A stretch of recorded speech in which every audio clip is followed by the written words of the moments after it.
Mirpur Sherebangla cricket স্টেডিয়ামে swimming pool সংলগ্ন ৫ নম্বর গেটের টিকিট বুথ এটি।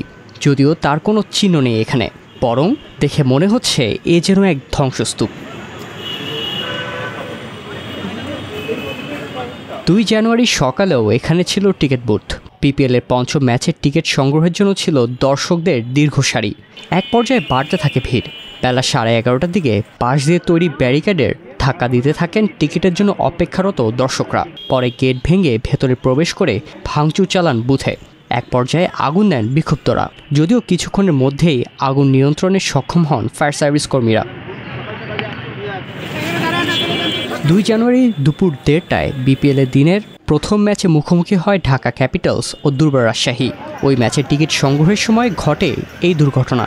প্রত্যক্ষদর্শীরা জানান, ম্যাচ শুরুর আগে টিকিট না পাওয়ায় ক্ষোভে এই হামলা করেন দর্শকরা। শুধু বুথে ভাঙচুর ও অগ্নিসংযোগ নয়, ভাঙচুর চালায় সুইমিং পুল কমপ্লেক্সেও। মূল ফটকের সামনে কাচের তৈরি অভ্যর্থনা কক্ষেও ভাঙচুরের ঘটনা ঘটে। ফুলের টবও ভেঙে ফেলেন বিক্ষুব্ধ দর্শকরা, উপড়ে ফেলেন গাছও। ৫ নম্বর গেট দিয়ে টিকিট ছাড়া মাঠে ঢুকে পড়েন দর্শকদের একাংশ। পরিস্থিতি নিয়ন্ত্রণে সেনাবাহিনী ও র্যাবের সদস্যসহ অতিরিক্ত সদস্য মোতায়েন করা হয়েছে।